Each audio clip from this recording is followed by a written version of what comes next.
Randy, thank you so very much. We really appreciate your introduction, and we appreciate being here. And thank you for joining Dave and me. We kind of tweaked the title a little bit for this presentation.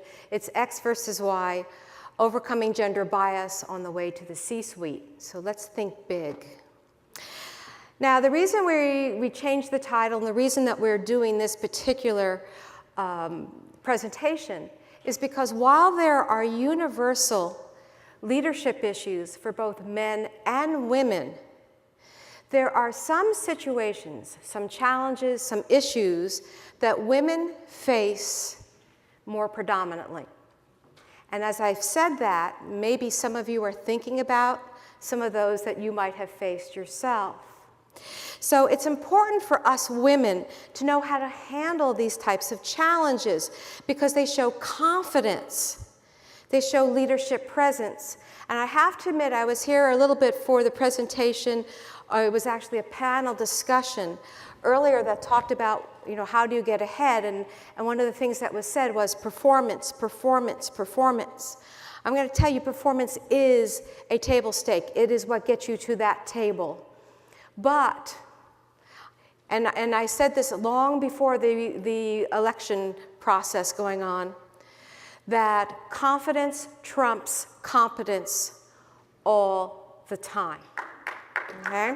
So you just have to understand that in our world, if people perceive you as being confident, that is as important and sometimes even more important than actually being really competent in what you're doing. So it's necessary that you really look at how do you handle these unique situations that women face more predominantly. How do you handle them with aplomb? How do you have others perceive you as a go-to person so that you can get increased responsibility and really make a difference in building your career? So I'm done with my part for right now. This is a little bit of a different, unique presentation, and I'm going to give it to Dave for you to explain it. Take it away, Dave. So when Barbara and I got together and talked about not only this topic, one of the things we considered was how might we present this so it's more engaging? We had decided that we did not want to go through 50, 60 PowerPoints. We did not want to talk at you and then collect questions at the end. We wanted you to be part of the process right away instead of waiting for Q&A at the end. So we created a concept that we've labeled total audience immersion. What we mean by that is... You've made them nervous. Yeah, that was nervous laughter. That wasn't happy laughter. Too late. Lock the doors. Okay.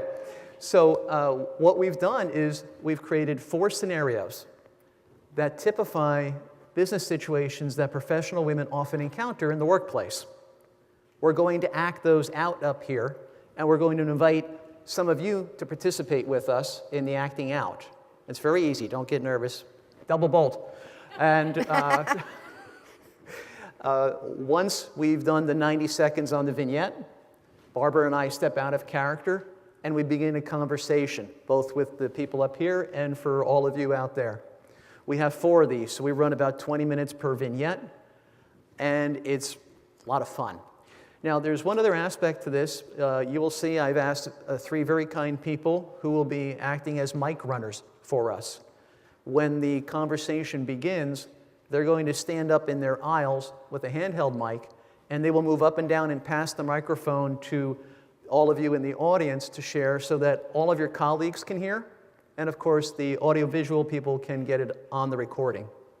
So when I say mic runners, you'll now know who they are and their very vital role in making this a success. So let's jump into it. For the first vignette, we need 3 brave volunteers to be actors up on the stage. It's all spelled out. The scripts are in really big print and they're color-coded, okay? So if you can read, you're overqualified. So if there's anybody who, okay, the lady right there first up, and I'll take the man, and I got to mix it up. So the lady to my right, that one, and well, you can go the next time. So come on up, 3 folks. Yeah, come all the way up onto the stage. You're going to be joining us here at the table of knowledge. You know, you're going to get this one. All right, and the names of the people are really cool. X, Y, Z. You're X, so you're reading everything that Is says. that? You're Z, so you're going to read everything that says Z. No, that won't work. And their mics. That won't.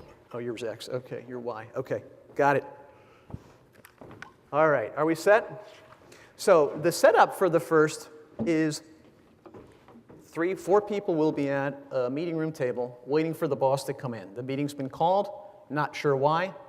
That's all the setup you need. So, all right, everybody. And yes, you will need to share the We mics. need these. Yes, and we only have Hello? 2. Hello? What happened to the? Okay, could you guys share, please? Okay. All right. I get to begin. Okay. Did Joanne win her softball game last night? She did. Joanne didn't play much, but they won. Anyone hear that Carl in engineering is retiring next month? How old is he? Yes, I took acting classes. Okay, everyone, down to business. Acme Drilling is giving us a hard time, again, about the usability of our software. They are not happy. What I want to know is it our fault? Because sometimes it isn't, but is it our fault? Did we drop the ball, or have they changed their needs on us? What are we going to do to make them happy with us again? Well, when they started with us, we did the usual intake and analysis, and then we customized their applications and set up their training program. So, who did the training? Oh, that was Fergus. Fergus managed all of that. So why isn't Fergus here today? He's on vacation this week. Okay, well, obviously that's not going to work. We're going to have to figure something out. We can't wait till Fergus comes back. Well, before we make a decision, shouldn't we find out what they're actually unhappy about? Maybe send someone out to talk to them in person? Nah, just send Susan from IT out. It's an IT problem, isn't it? Let her deal with it. Couldn't we just do it by video? That'd save us time and money. Oh, we could send them those newly updated instruction manuals. What about training? I think we should send a couple people out there to assess the situation first. We should understand their issues before we do anything at all. Oh my gosh, I like that idea. Let's do it. Yeah, that makes sense. Dave, make it happen. All right. So that's vignette 1. If the mic runners could turn their mics on and take a spot in the aisles, we'd appreciate it. Barbara, when you're ready. All right, so mic runners, we're going to find some people to interact with. Okay, we did our wonderfully acted skit. What happened here? Not all at once. Go ahead. Good. We have a hand up over here. Something that happens to all of us very frequently, I assume. It's the reappropriation of the idea. Okay, and I want to make sure everyone say that again. Reappropriation of the idea. Yeah. So it's so interesting to me that I can go to a group of women and say, so how many times have you come up with an idea? No one says anything. And then, I'm sorry, guys. The guys in the group will come up with an answer and the same thing that you said. And go, yeah. So show of hands if that has happened to you. 2? Yeah, it's not that unusual that happens, even in today's enlightened society and business workplace. So this happens a lot. So in this case, it was Y over here who got walked on. I'm going to have her read it again, not right now, but in a little bit I'm going to have you read it. But if you were Y in this situation, what are some things that you could do to take back your power, take back the visibility? Any ideas? Did I see? Come on, don't be shy. Oh, good. So you can say something like, yeah, I'm glad you picked up on my idea, and then continue what would have been, some follow-on and what would be better with that, or how to improve it a little bit more. Absolutely. Any other thoughts about how to do that? think we got it. I think you, absolutely. There is no reason why you can't say ditto or I'm so glad you agreed with me. Those are absolutely ways to make yourself visible again. We have a hand over here. Yeah. I'm just wondering how you do it without looking like the B word. Because I find I want to do it, but I think if I say, oh yeah, like I said, people will be like, oh, she's just being whatever. Aha. And that notorious B word, right? I have some thoughts, but anyone from here? What can you do so that you don't come across shrill or that you're looking like you're being really picky or whatever? Any thoughts? Yes, we have one back here. Do you mind passing that in? So like in that situation, I could have said, you know what, Dave, I know you're really busy doing something else and I've been working on the training a lot. Do you mind if I take this one? So acknowledge that he's working on other important stuff. Say how you're qualified to take that action that was originally coming from your idea in the first place. And then, I don't know.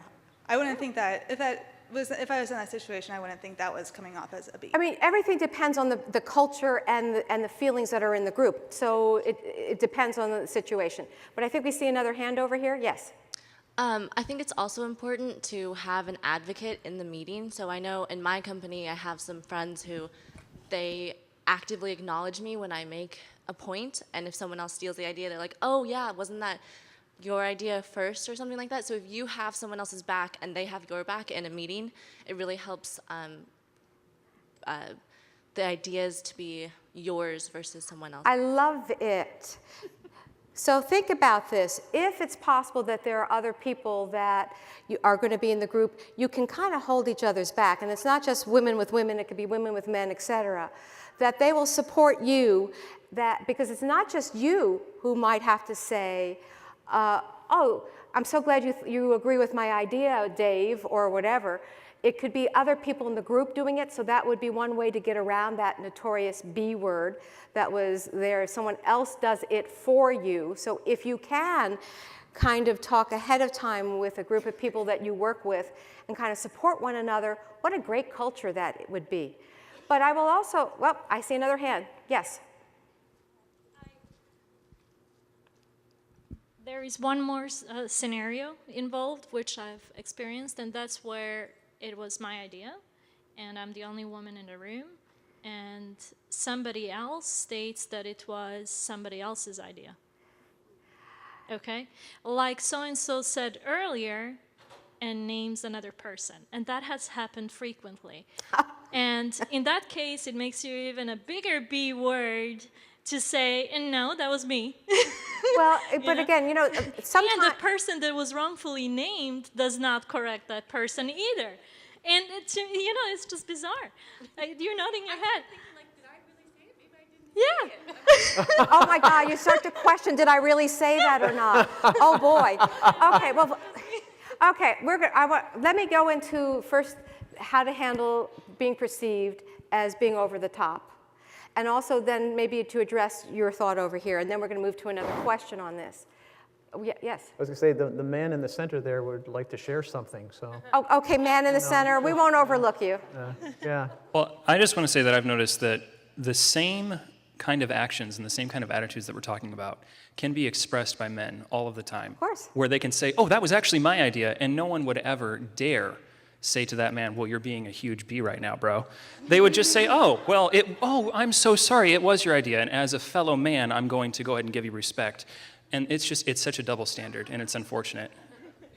Yeah, we have a very talkative group of actors, okay? Well, I was going to say in this one, no, yes, you are.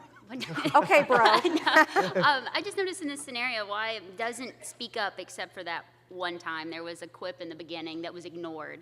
And I've known with the people I work with, they are a very loud, boisterous bunch. And if you want to be heard, you have to make a habit of speaking up and being heard. When they get used to hearing you, they're going to listen more. So we need to think about that. So you bring up some points, but I want to go to her initial thought first, then a little bit over here, and then I want to come back to what you just said. Now if I can remember all that. Okay, so it's all a matter of style in terms of if you come across too hard. And this is true for men and women. So this is not just a woman's issue, except women have what is called a double bind. We have a very narrow, I think of it as a tube. We have a narrow path of what is considered acceptable woman behavior. If you're below it, you're the wimp. If you're above it, you're the notorious B word, okay? So understand, it's not fair. It's just reality, and you have to deal with that. You have to play that game. So style becomes critical for us women. So you can absolutely say to Dave, Dave, thanks for agreeing with me. I knew we would be on target with that. Just the way I put a lilt in my voice. I didn't come across, Dave, that was my idea. I mean, I'm not coming across hard. I'm making my point, but style matters. So if you want to be, if you can be direct, and you're going to hear us talk about this later, being direct is something, my gosh, we probably aren't direct enough. But you need to look at the style that you do it. In terms of other people getting a credit for something and they're accepting credit that wasn't theirs, there's no easy answer for that one. You basically, I guess if this happens, you said frequently, then I would probably, and again, you have to look at your situation, I would probably make it a point after the meeting to talk to one of the people and say, I have noticed that this seems to happen. And kind of try to talk about it a little bit. And that takes real courage. And if it's your boss, sometimes it's easier, sometimes it's not. It depends on your relationship with your boss. But I would do it on the side and try to be direct about it, because that's what guys would do. So just again, your style. Talking up, yeah, it's really important to talk up in meetings. And for those introverts that might be in the room, that puts a little bit of an extra burden. I'm an extrovert. I talk to think. My husband says, please stop. If you're an introvert, you need to think before you talk. And so that sometimes stops introverts particularly from being involved in a conversation. But here's what you can do. It doesn't mean that every time you talk in a meeting, you come up with an original idea. It might be, great idea, Dave. I second that. That's all you have to do. You're getting your voice heard, and if you do agree, don't do that if you don't agree. But if you agree, second someone's idea. I echo that. I think that's a great idea. That is giving you visibility. It's getting you heard. Okay. I want to move on, and I'm going to ask why. No, I'm not asking why. I'm asking actor why. Will you please read your role again? That line, your idea. Oh, my idea. Well, before we make a decision, shouldn't we find out what they're actually unhappy about? Maybe send someone out to talk to them in person? Anyone noticing something with her idea? Okay. Go ahead, turn it on for yourself. Go ahead. As women and as employees, we're trained from a very young age to apologize for whatever we're saying. So in her line, you can hear her saying maybe and shouldn't we, rather than, I'm assuming his line, if I'm remembering it correctly, said something along the lines of, let's send someone down there. A very definitive and loud statement. You're right. So there was a lack, what you could almost see a perceived lack of confidence. Maybe we should, but there is also something else that she did. I'll just say it. It was done in questions. Maybe we should someone out there. Would that be a good idea? Read it again, please. You didn't know that you were going to, this was a repeat performance. Yeah, this is a lot of work. I know. It's been a lot. And she's going to want to be paid for this, I'm sure. Maybe we should send someone else to talk to them in person. As the question, maybe we should send somebody out there in person. And the other one? Shouldn't we find out what they're unhappy about? Yeah, all questions. One of the things that women have tended to do is that when we try to be direct, to soften it, we have been socialized to do it in the polite way, to do it in the form of a question. When you do it in the form of the question, it loses its some of its power, not all of its power, but it loses power when you ask it. When you give her your suggestion as a question, it loses power. And so often we do that. We've been trained to do that. So I'm going to say you can train yourself out of it. When you have an idea, a recommendation, look at how to say it as statements, simple statements. Don't talk too long. Short is good. And go right to it. Do not ask it in the form of a question, which gets now into my very last question, which is, this is a huge question, actually. So I'm going to give you like 2 seconds to think about it. Why are some people heard and other people are dismissed? What do you think happens? Why does that happen, that some people are heard and other people are dismissed? Good. The squeaky wheel gets the oil. Okay, say more. Valid? That's valid?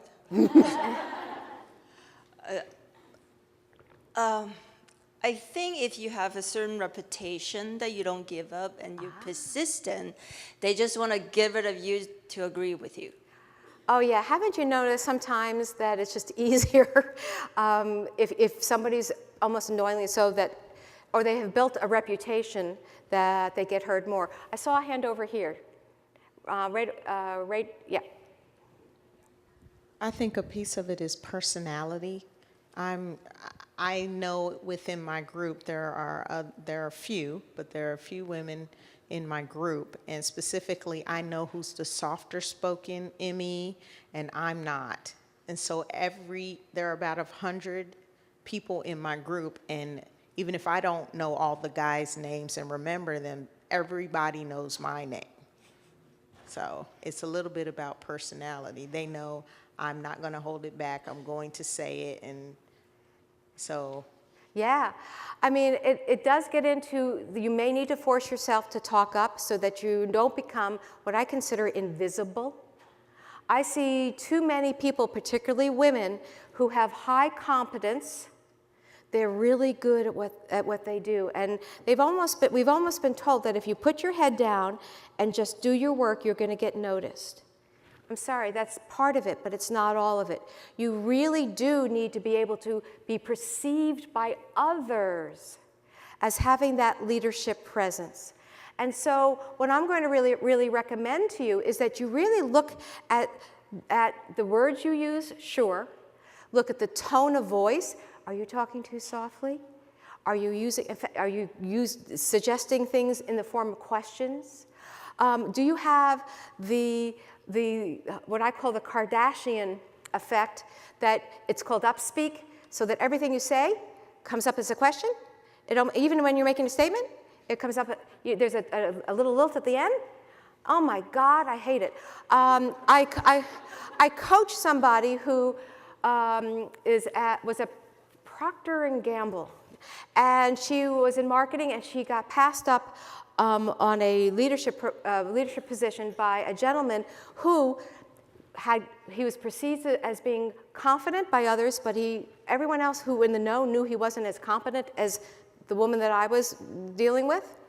And we're talking on the phone, and finally I said to her, do you realize you have been using upspeak with me for almost every sentence? No? Do I really? And so you really do, what I'm going to recommend for some people, if you want to know what you sound like, use your phone, record yourself. You will be so surprised for some of you to see that sometimes you may have your voice go up. Again, it lessens your power. And you do need to become visible. Body language is really important. It's 55% of the message that you're giving others. So you want to look at how to take up space. So you don't, I was coaching someone earlier today, and I had her role play, and she had her legs crossed like this and her hands like this. I had been having trouble balancing. And we made her get grounded and shoulders back. What your mother said is true, posture is great, and you want to learn how to take up space. So I think we've covered quite a bit about this one. One more, and then we'll move on. There's a hand up over here.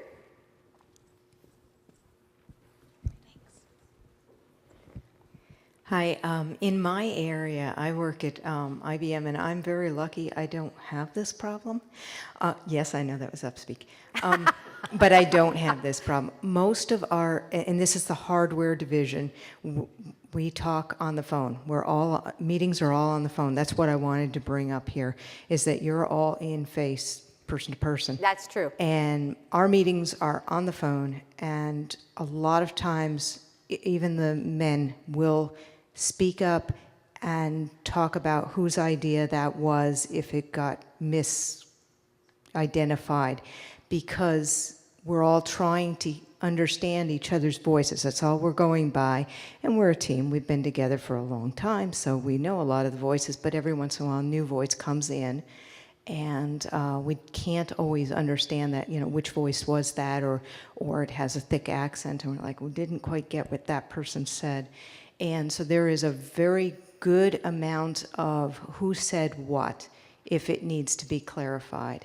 And so I think what I'm really saying to the crew is that there is hope. There is hope, and obviously it's, what I also say to people who feel like they are dealing with virtual teams, global teams, etc., is that if you feel like you're not being heard, that particularly if you can be isolated so people aren't looking at you, stand up. Just the act of standing up will give you more volume to your voice, and will help you actually project more on that phone and give you, believe it or not, even a little bit more confidence. And good telephone etiquette with Teams also works. We do need to move on. We do need to move on. I'm sorry, but we have want a to get time to the second limit. one. We need to respect. Mic runners, you could turn off your mics and take your seats, please. And our actors, thank you very much. Can we have a round of applause for their bravery?